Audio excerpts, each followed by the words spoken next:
We end 5 with Moses being all whoopie-doopie-doo, self-doubty, right? Because he's now made the slave work worse for the Hebrews. After asking, can you let my peeps go? And God was like, and in chapter 6, God is like, hey, okay, trust me, bro. He gives the reassurance. Trust me, I know all this shit. I know that Aaron's your brother. So now we find out Aaron is Moses' brother. And cool. Well, we know that they're bros now again. And he's a real one to be trusted. He's like, trust me, bro, you can do this, okay? So then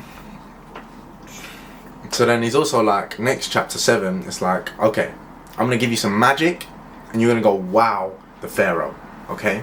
You're gonna go wow the Pharaoh, show him that, you know, you're magical, so don't mess with me, and let my peeps go, otherwise I'm gonna put the magic on you. You know what I'm saying? Like a little threat, like a little, you know what I'm saying? Not a full punch, just a little, I got my hands ready. You know what I'm saying? Got my hands ready. Got my godly hands ready. And his boy Aaron comes along, because, you know, Aaron's just a G. Trust me. Also, Moses is like, I don't feel like I can talk properly. I'm not good with my mouth. You know, I'm not good with my words. So God's like, okay, Aaron can be my mouth. You can be my right hand. You know what I'm saying? You can show the magic. Aaron can speak the magic, right? So we go there, asking Pharaoh again, okay? And this time, before, Moses throws down his stick, right? And it turns into a snake. And pretty much, since the Pharaoh's like, that ain't nothing, right? Because he has these little magicians in the back, right? And the magicians, they all throw down their sticks, right? And cast like a bunch of different snakes. But since, you know, God's on top, since God's on top, his snake pretty much eats up the other snakes, like all the other snakes that the magicians have put down. So, and we get this sentence, right, that has been repeated in the Bible a bunch of times when Pharaoh keeps taking these L's, right? It says his heart hardens, right? And how I take it is like, you know, when you do stuff and you just keep taking L's, you keep taking L's, you keep taking L's, you know, and you just get that feeling, your heart's just like, oh fuck's sake, I feel like shit. Yeah, that's what I think his heart hardened means, right? Getting more resentful. Yeah, so anyway, says that, eats the thing, heart hardened, and then Pharaoh's like, I'm not letting your peeps go, piss off. So then we go into the plagues, and there's all different plagues. There's blood, there's flies, there's frogs, there's hail, there's locusts, the big one at the end, but we're not on to that yet. That's chapter 11, son. But yeah, the point is, you don't need to know all the plagues, okay? The point is that it gets worse and worse after the Pharaoh says no again and again and again, and his heart gets hardened and hardened and hardened, right? It says he does not harden, his heart hardens, and he does not hearken. Hang on. He does not hearken what? Which pretty much means he listens. He's not listening, he's not taking it in. He's not agreeing that the Hebrews should be let go. Right? So, yeah. And God's, every single time after Moses gets rejected by the Pharaoh, God just comes back and he's like, okay, say, Pharaoh, let my peeps go, or I'm gonna do this, you know? And it's one of the plagues. So eventually, I'm just gonna skip all that, right? Eventually, after, you know, the Pharaoh being like, hey, can you just go for a little bit and then come back? Or can you just go without the cattle and not go? Or can you just go with the bros and not the girls and the children and the old? And Moses is like, no. Everyone's going. All the cattle's going. All the food's going. Everything's going, okay? I'm taking all my peeps and all my peeps stuff with me. You know what I'm saying? Which is kind of like, he ain't taking lower than this, you know? He ain't dropping his standard. I think we're getting a little moral there. We're getting a little moral, alright? So, What next? What next? After this and that and that and this, the Pharaoh's literally told by one of his bros, one of his Egyptian bros, he's like, Pharaoh, can't you see that you're making it worse now? Like, you're making it worse than if we just let them go. You know what I mean? If we just let the Hebrews go, like, why don't you just let them go? Like, what's the problem? And I think, yeah, I'm not gonna talk about that yet. Yeah, we're not there yet, but yeah, I think that's an ego thing. I'm not gonna talk about it. So, yeah. Point is, the plagues go through. Pharaoh's like, please stop. I'll let you go eventually after all this negotiation. And then 3 times straight he doesn't let the peeps go. He doesn't let the Hebrews go. It's like, what? And Moses just keeps falling for it. Like, the Pharaoh asks, okay, please stop the plague, stop the hail, stop the locusts. And then he stops it, yeah. And then the Pharaoh's like, oh hell no, I'm not letting you go. You just got debated. So eventually, the big bag, we're gonna get the big bad plague, right? Eventually, yeah. But that's where we're up to now. Okay, we haven't actually gone to that plague yet, but yeah, that's the point. And God is like, yo, you do this one, you do this last big one, trust me, he's gonna let you go. Okay. So let's unwind this, okay? First, we have the reassurance from God, you know? More of this, like, you see why it's pushing you to look for faith in God, you know? I know it's like faith, religion, it's like, of course, but like, that's what I'm getting at here. Like, it's actual, like, the steps that we see of how it can be used, you know? Moses didn't believe in himself, and God helped. That's what they're trying to push. And we have Moses' standards, right?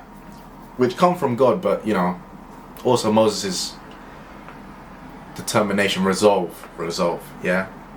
After the Pharaoh's like, how about just these people go? How about just these people go, you know? He's not lowering his standards. I think that's a good moral they're pushing.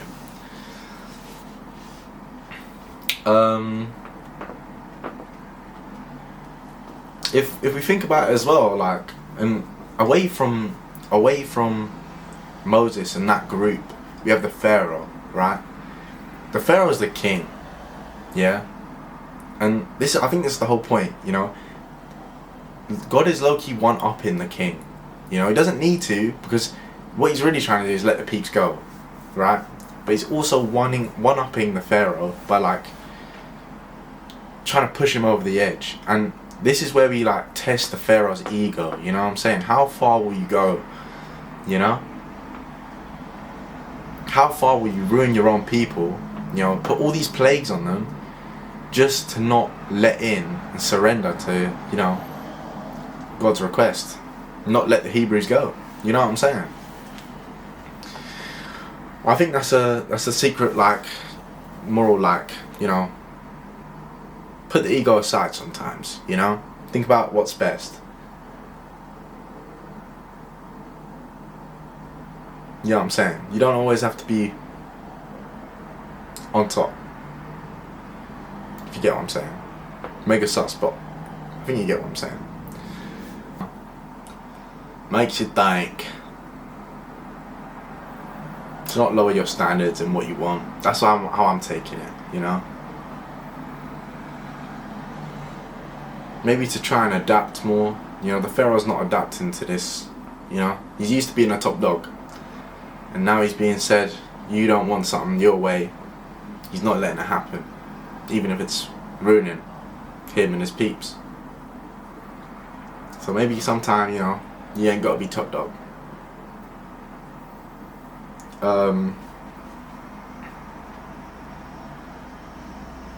There's always that pushing of faith, which is, you know, it's always going to happen in the Bible. And that's what they're trying to get you to push, to find faith, to find reassurance, to find that light in God, right? But if anything, God is more of like a support system for Moses, right? And this is how I could see you know, people's families being used, you know, people's close friends. You know, if you have that good support system, you can stay okay up in here, you know. If you have people that push you to do your best, you can stay high. Stay good in the green.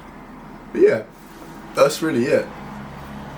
Getting ready for that final plague. If you know, you know. If you know, you know. It's a crazy plague. But yeah. Yeah. Love, trust, have a blessed day. You know, I'm just gonna remind you that yeah, I'm not a Christian.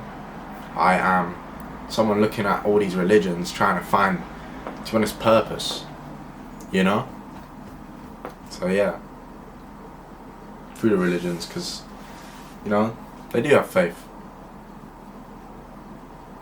Maybe use some of these techniques to make my life better. Yeah. Trust, love, have a blessed day once again, bro. First started, loved them. Then I realised he's intense. He was a bummer. Over money. Oh, no doubt, people think I'm a druggie on the street, but I'm just really happy.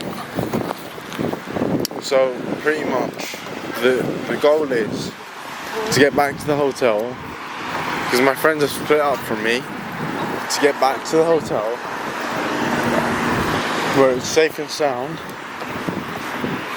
until my friends come back. We have to see how people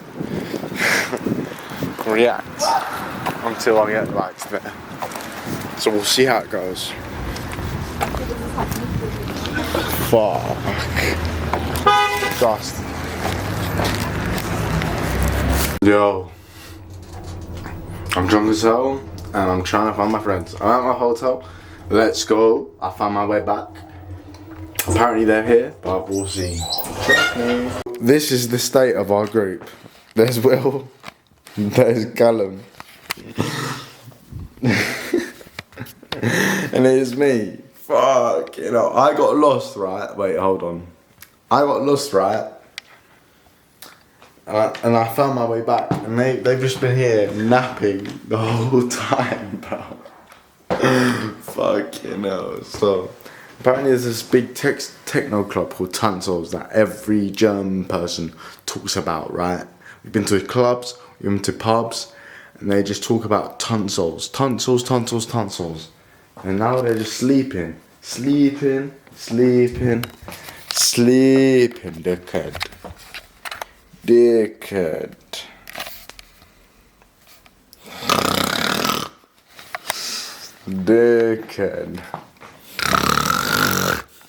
Trust me.